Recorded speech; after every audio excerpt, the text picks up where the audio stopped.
오늘 추수감사절 예배로 드리게 되었습니다. 시편 100편에 보면은 서두에 감사이시라고 제목이 나오고 있습니다. 오늘 추수감사절 주일 예배를 드리면서 시편 100편의 말씀을 통해서 은혜를 나누고자 원합니다.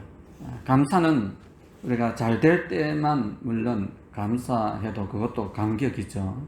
그러나 때로는 우리가 인생을 살다 보면 실패할 때도 있고 안 될 때도 있고 내 뜻대로 내가 원하는 길로 또 하나님이 인도해 주시지 않을 때도 있고, 그럴 때에 우리가 하나님 앞에 감사를 드리는 그 신앙, 이것이 진정한 감사의 신앙이라고 볼 수가 있습니다. 왜냐하면 하나님은 어느 경우든지 우리가 잘 될 때 감사할 때도 하나님이 기쁘게 받으시지만, 우리가 인생에 정말 절망이고 좌절이고 낭망이고 감사할 수 없는 그런 형편 속에 있을 때 하나님께 감사의 고백을 드릴 때에, 하나님께 감사 예배를 드릴 때 하나님은 이 감사 예배도 받아주시는 분이기 때문입니다. 세계 제2차 대전이 일어났을 때에 독일의 히틀러는 죄 없는 유대인 600명을 학살했습니다. 그 유명한 아우슈비츠 수용소에서 죽어가는 이 유대인들의 피 맺힌 절규가 있는데요. 그 유대인들은 눈물을 뿌리면서 하나님 앞에 이런 질문을 했다는 것입니다. 하나님, 지금 어디 계십니까? 하나님의 선민이라고 말씀 붙들고 살아온 이 유대인들이 그 미치광이 이 히틀러에 의해서 한 사람 한 사람 죄 없는 그 유태인이란 그 이유 하나 때문에 그냥 생사람을 죽이는 거예요. 그 죽어가는 이 수용소에서 이 하나님을 믿는 이 유대인들이 뭐라고 외쳤을까요?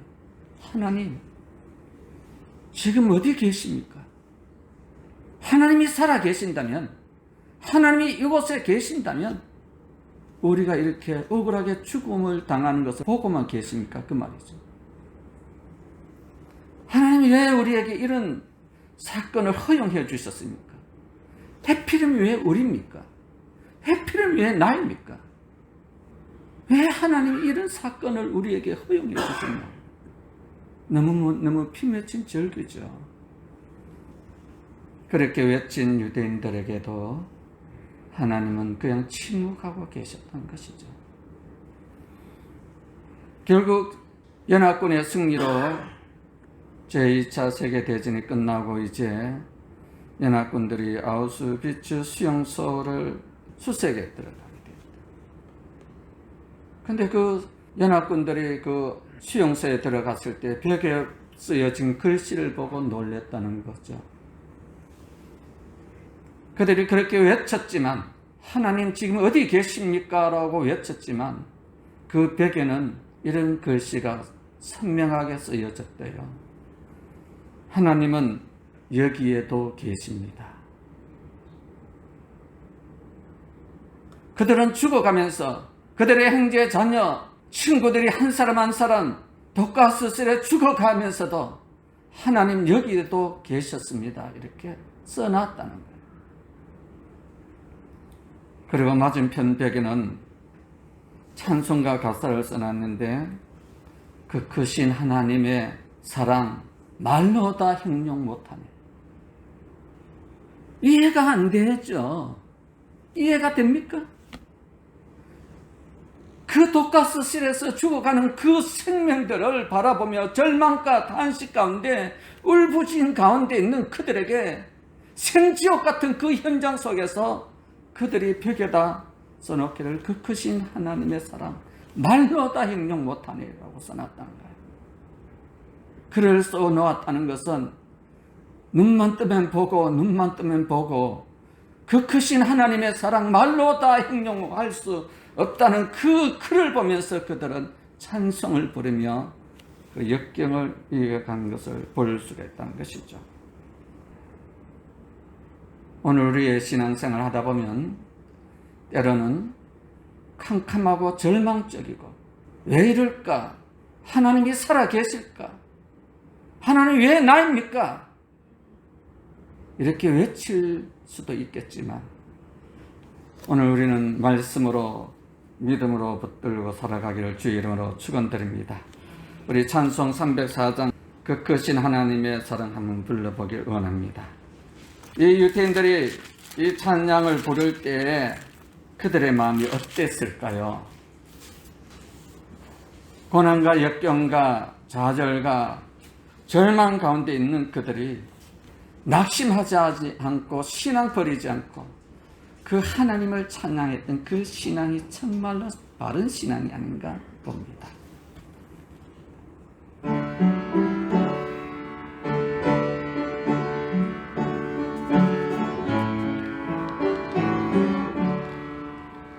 그 크신 하나님의 사랑 말로 다 영 못하네. 저 높고 높은 별을 넘어 이 낮고 낮은 땅 위에 죄범한 영혼 구하려 그 아들 보내사 화목제물 삼으시고 죄 용서하셨네.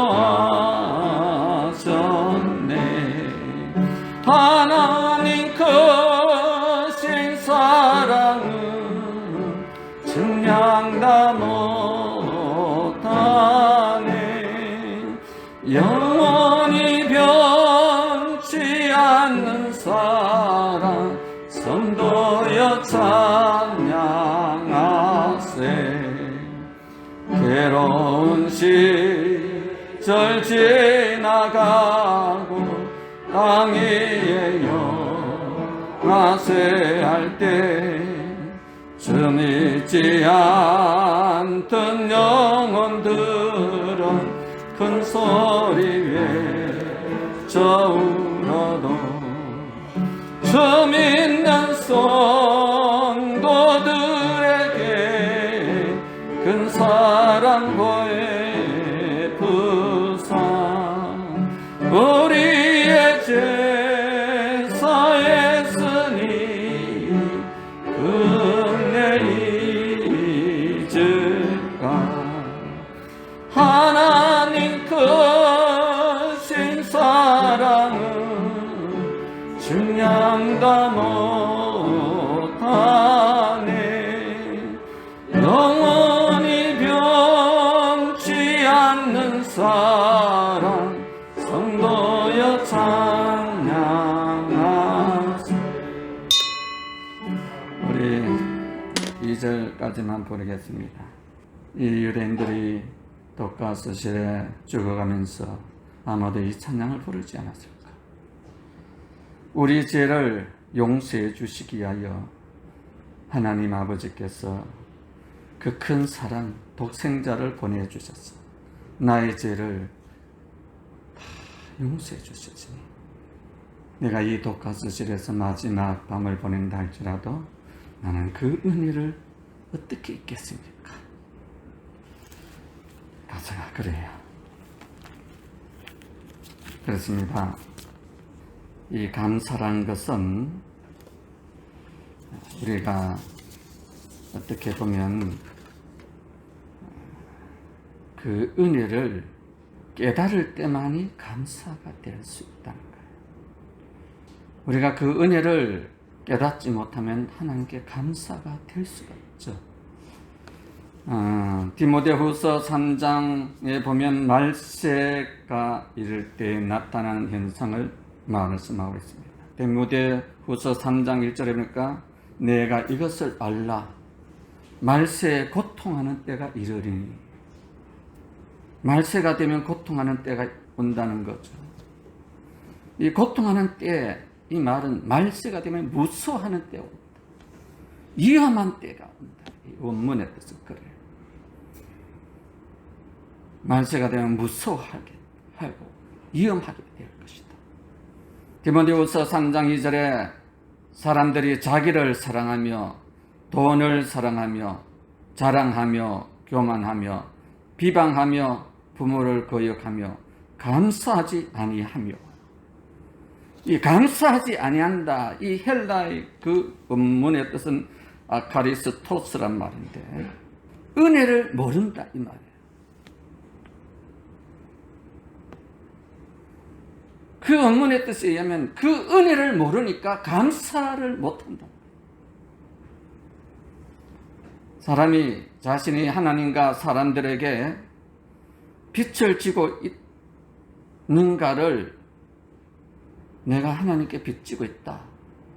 바울사도는 자신이 가르쳐서 난 하나님께 빚진 자라 그러거든. 또 사람들에게 나는 많은 빛을 지고 있다. 그걸 인정하지 않는 사람의 특징이 있다면 그 사람은 감사하지 않는 사람. 다시 말해서 더 쉽게 풀이한다면 부모님들이 자식을 향하여 또 자식들 때문에 가슴 아플 때가 있다는 거예요. 자식을 놓고 키워가면서 부모가 자식 때문에 가장 가슴 아픈 때가 있는데 그때가 언젠가 하면은 자식이 부모님을 향해서 무심코 던진 한마디 말이 있는데 엄마는 나를 위해서 뭘 해줬는데, 엄마는 나를 위해서 해준 것이 뭐가 있는데, 이 말을 들을 때 부모의 가슴은 칼로 돌을 내듯이 그렇게 아프다는 거예요.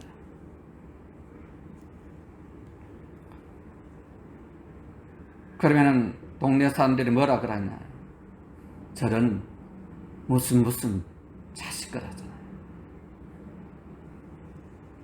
정말로 부모님이 자식을 위해서 해준 것이 없을까요? 남들처럼 좋은 학교 갈 수 있도록, 남들처럼 좋은 사업장을 마련할 수 있도록, 남들처럼 성공할 수 있도록 뒷바라지를 그렇게 못해줬을 뿐이지, 어느 부모님들 자식을 위해서 아낌없이 주지 않는 부모가 어디 있겠냐고요. 우리가 지난 날을 뒤돌아보면은 부모님께 받은 것이 너무너무 많습니다. 부모는 자식을 키우기 위해서 있는 힘 없는 힘 온 희생을 하면서 자식들을 낳으시고 길러주시고 키워주셨습니다. 부모가 돼 보면 그 사정을 알죠. 근데 자식은 그 부모가 돼 보지 않았기 때문에 엄마가 나에게 해준 것이 뭐가 있냐고 이렇게 한탄을 한다는 것이죠. 그때 이 말을 들은 부모의 마음은 억장이 무너진다, 그렇게 고백합니다. 셰익스피어는 이렇게 말했어요. 감사를 모르는 자는 독사보다 더 날카로운 이빨로 아버지 마음을 찌른다 라고 말했어요. 감사를 모르는 자식은요, 아버지 마음을 독사보다 더 날카로운 이빨로 아버지 마음을 가르쳐내요. 그러니까 감사가 없는 그 시대가 되면 고통스럽고 무서운 시대가 되는 거예요. 성경은 진리이기 때문에 정확해요. 이 감사가 없을 때 우리 인생의 인격의 댐댐이를 볼 수가 있다는 거예요. 그래서 하나님께서는 이스라엘 백성들이 400년 애굽의 종살이 포로 생활에서 자유를 주시고 해방을 주시고 강렬을 이렇게 할 때 그들이 원망과 불평을 해요. 하나님이 뭘 보내줍니까? 불뱀을 보내서 그들을 물게 하셨다. 원망 불평하는 자들을 불뱀에게 물게. 왜? 그 종살이 노예 생활에서 해방받은 거 자기 힘으로 받은 거 아니잖아요. 하나님의 은혜를 모르게 되면 원망과 불평할 수밖에 없네요. 그래서 우리가 감사할 수 있다는 것은 그 은혜를 깨닫는 자만이 감사하고, 내가 그분에게 뭔가 빛을 줬기 때문에 그것을 보답을 해주는 마음으로 우리는 감사합니다 라고 고백을 해요. 성경에서도 하나님의 자녀들 향해서 하나님 아버지 마음을 말라기서 1장 2절에 보면 기록이 되어 있는데요, 하나님 아버지의 마음을 이렇게 말하고 있어요. 여호와께서 이르시되 내가 너희를 사랑하였노라 하니 너희는 이르기를 주께서 어떻게 우리를 사랑하였습니까? 말라기서는 구약의 마지막에 기록이 되어 있는 성경이죠. 이스라엘 백성들이 북이스라엘은 아수르에 의해서 망하고 남유다는 바벨론에 의해서 망해서 70년 포로 생활을 하게 됩니다. 그리고 고국 이스라엘에는 성전도 불타 무너지고 백성들은 뿔뿔이 흩어지고 노예 생활로 포로 생활로 그런 나라가 완전히 멸망을 했던 시대가 있어요. 그리고 그들이 다시 70년을 포로 생활 마치고 고국으로 돌아옵니다. 고국으로 돌아와서 말라기 시대에 말라기 선지자가 말해요. 여호와께서 이르시되 내가 너희를 사랑하였노라. 이러니까 하나님 어떻게 우리를 사랑했어요? 정말 하나님이 사랑했다면 우리가 70년 포로 생활을 하고 오겠습니까? 하나님이 정말로 우리를 사랑했다면 이 나라 이 모양 되도록 하나님 그냥 내버려 두셨습니까? 그 말이에요. 하나님은 우리를 사랑한 적 없습니다. 그 말이에요. 하나님이 우리에게 해준 것도 없고 우리가 하나님께로부터 받은 것도 없습니다. 겨우 포로 생활 마치고 돌아와서 이거 맨몸뚱이 이게 뭘 하나님 우리를 사랑했냐고 그렇게 말하고 있습니다. 그때 우리 하나님의 아버지 마음이 어땠을까요? 그래서 감사는 누가 할 수 있는가? 그 물음의 답은 받은 은혜를 깨닫는 자만이 감사할 수 있다는 것이죠. 그래서 시편 100편에 돌아와 보시면 하나님이 우리를 얼마나 사랑하는지, 하나님이 누구신지, 나는 누구인지 그걸 알려주고 있어요. 이것을 난 시편 기자는 온 땅이여 여호와께 즐거운 찬송을 부를지어다. 하나님의 그 사랑을 깨닫고 그 은혜를 깨닫는 자는 그 즐거운 마음으로 주를 찬양할지어다. 2절에는 기쁨으로 여호와를 섬기며 은혜를 깨닫는 자만이 하나님을 기쁨으로 섬기는 것이지 처음 하나님의 은혜를 받았을 때에 그 사랑 그 은혜를 깨달았을 때에 내 몸을 불사를 정도로 내가 정말 주를 위해 일하다가 죽어도 기쁘다 할 정도로 그런 기쁨이 오잖아요. 그래서 은혜를 깨닫는 자만이 기쁨으로 여호와를 섬겨요. 부모의 그 사랑, 부모의 그 은혜를 깨닫는 자만이 부모를 기쁨으로 모시는 거죠. 은혜를 깨닫는 자만이 노래하면서 하나님 앞에 나가는 거예요. 교회에 올라오는 길이 오늘 이 추수감사주를 맞이했지만 정말 하나님의 그 은혜, 그 사랑을 깨닫는 자만이 주일이 기다려지고 손꼽아지고 노래하며 찬양하며 즐거운 마음으로 주님 앞에 나올 수가 있는 거예요. 도살장에 끌려가듯이 그런 마음이 아니죠. 예배는 하나님을 만나는 시간입니다.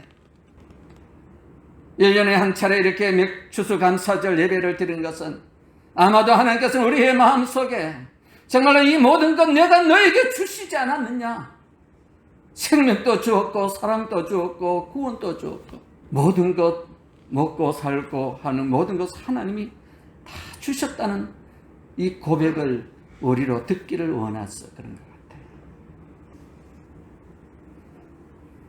3절에 보면 여호와가 우리 하나님이신 줄 너희는 알지어다. 하나님, 나의 하나님, 구원자 하나님, 나를 창조하신 그 하나님, 그는 우리를 지으신 자요. 하나님이 나를 지으셨다는 거예요. 하나님께서 나를 지으신 것을 고백할 때에 정말로 나는 하나님의 손에 아름답게 지어진 피조물이란 것. 하나님이 아담을 지으시고 보시기에 심히 아름다웠다 그래요. 보시기에 심히 좋았다.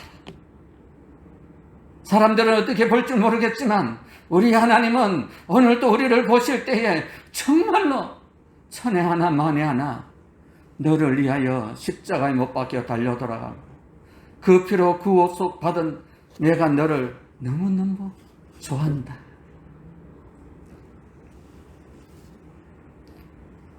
우리는 그의 것이니 이 세상에 내가 돈 벌고 내가 일해서 벌어서 이건 내 것, 이건 내 것이라 하지만 내 것이 아니고 다 하나님 것이야. 우리는 그의 것이야. 생명도 그분의 것입니다. 그래서 그분이 부르면 우리는 이 세상에 모든 것 내놓고 가야 돼요. 부르면 가야 되는 것이 인생입니다. 그래서 갈 때는 내 거다 아무것도 없어요. 다 빈손으로 가는 거예요. 그는 그의 백성이요 하나님의 나라다 이 말입니다. 하나님 나라의 성도란 거죠. 천국의 기업이란 거죠. 그의 기르신 양이로다. 하나님이 나를 양처럼 길러주신다. 들판에 혼자 양이 있으면 늑대나 사나운 사자들이 와서 잡아먹어요. 그러면 양은 방어를 못해요. 그냥 잡혀먹는 거야. 그리고 목동이 지킨다 할지라도 목동보다 더 강력한 이 막 사자떼가 오고 뭐 호랑이 떼가 오면 목동도 이 양떼를 못 지켜요. 목동이 양을 지킬 것 같지만 못 지킵니다. 사자떼가 오면 어떻게 지키겠어요? 그러나 천지를 창조하신 만왕의 왕이 전능하신 하나님이 나를 길러주신다면, 하나님이 나를 지켜주신다면 천만원이 둘러진칠지라도 두려워하지 않는다고 다윗은 고백하고 있습니다. 그래서 이 시편 기자는 하나님 앞에 나가는 것이 너무너무 기쁘고 즐겁고 찬송하며 감격하며 그렇게 기쁨으로 여호와를 섬겼다는 거예요. 그래서 4절에 감사함으로 그의 문에 들어가며 찬송함으로 그의 궁정에 들어가서 그에게 감사하며 그의 이름을 송축할지어다. 그렇습니다. 우리가 신앙생활 어떻게 하는 것이 잘할까요? 뭐 여러 가지 질문과 뭐 문제 해답도 있겠지만 감사함으로 하나님 앞에 감사함으로 그 이름을 높이는 그것이 신앙생활의 핵심이 아닐까요? 하나님은 우리에게 너무 많은 것을 주었어요. 우리가 마스크를 쓰고 있지만 우리가 숨쉬고 있을 때에 이 공기 하나님이 주신 거예요. 공짜로 마시잖아요. 이 공기를 마시지 않으면 우리는 죽어요. 이 하나님의 은혜가 아닌가요? 숨 쉴 수 있다는 거 하나님의 은혜가 아닌가요? 이렇게 오늘 우리가 건강한 몸으로 주의 전에 오르는 것 축복입니다. 가만히 눈 감고 생각해보면 모든 것 하나님이 다 주셨어요. 교회가 크든 적든지 사람들 눈에는 교회가 크면 멋지고 그렇겠지만 하나님 보시기에 교회가 한두 명 모여도 정말로 감사하는 신앙으로 나가는 그 성도들이 있는 곳에 하나님의 영이 함께하는 것이에요. 우리 찬송 311장 추수감사절이니까 그 은혜를 생각하면서 불러보겠습니다. 우리 예수님은 우리를 위해서 십자가에서 아낌없이 우리에게 다 주셨어요. 구원도 주시고 영생도 주시고 제사함도 주시고 하나님 자녀되는 은총을 베풀어 주셨습니다.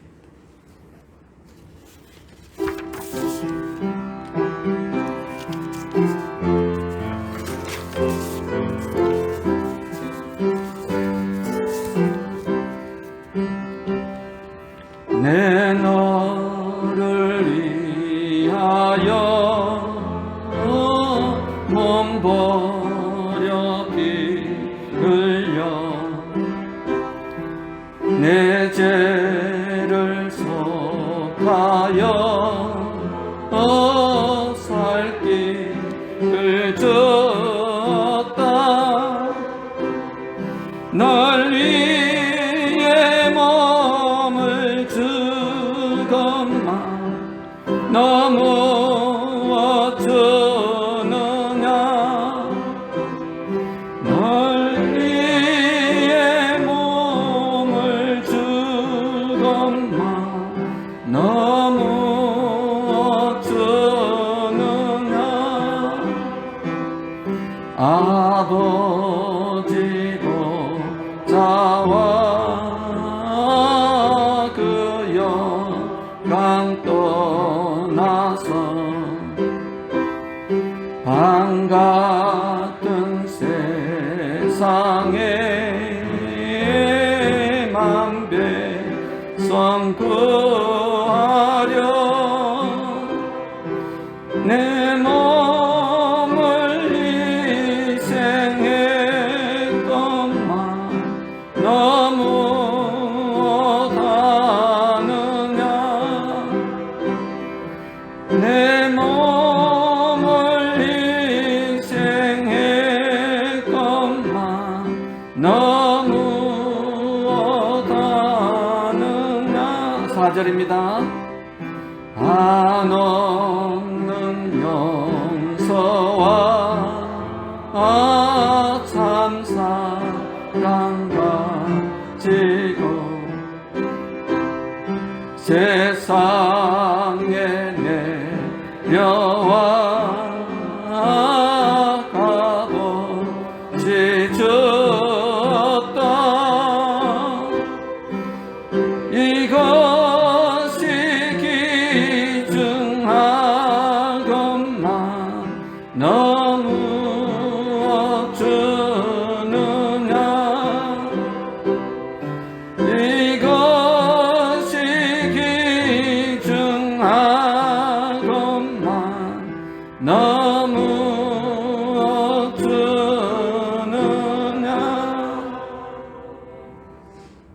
그래요. 우리 예수님은, 우리 하나님은 우리를 위해 생명을 주셨어요. 날 구원하시기 위하여 나의 죄 용서해 주시고 천국의 그 복락 누리도록 하기 위해서 피를 흘려 주셨어요. 우리가 이 땅에 살면서 하나님 감사합니다.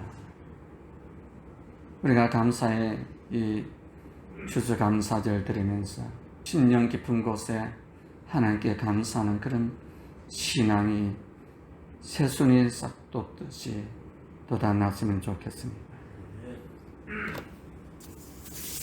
이야기 한 토막 하고 마치겠습니다. 초대교회 교부인 아우구스티누스가 기독교 역사의 유명한 분이십니다. 아우구스티누스 교부가 어느 날 다른 지역의 말씀 사경에 인도자로 가게 되었습니다. 그래서 마부에게 가는 길을 인도해달라고 아우구스티누스 교부는 마차에 몸을 싣고 갑니다. 근데 시골길을 털렁털렁 덜거덕 가다가 그만 마부가 이 길일까 저 길일까 길을 잃어버립니다. 그래서 아무리 달려도 그 집회를 여는 그 교회를 찾을 수가 없는,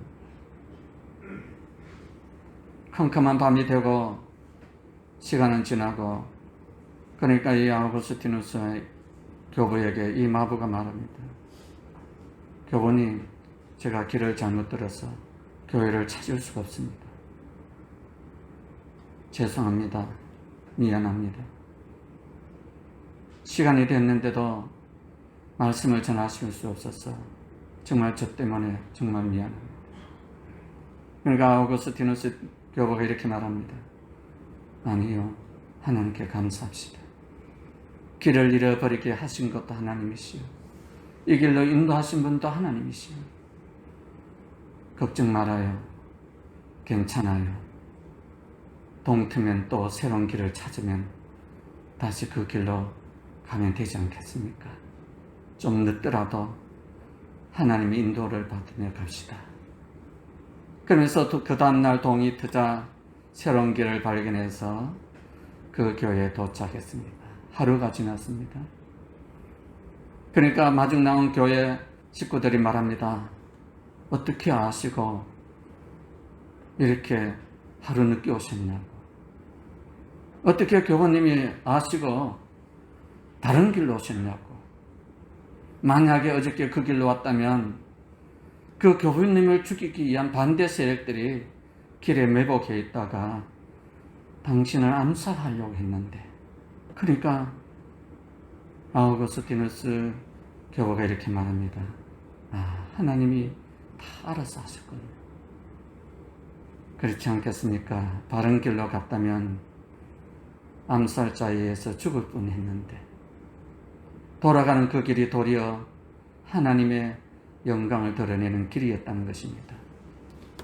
때로는 우리 인생에 가는 길이 빙빙 돌릴 수도 있고, 때로는 내 가는 길이 막힐 수가 있고, 때로는 우리의 가는 길이 캄캄할 수도 있습니다. 그때 많은 사람들은 그 길 때문에, 이스라엘 백성들이 홍해의 그 길 때문에, 돌아간다는 그 길 때문에 원망 불평했는데,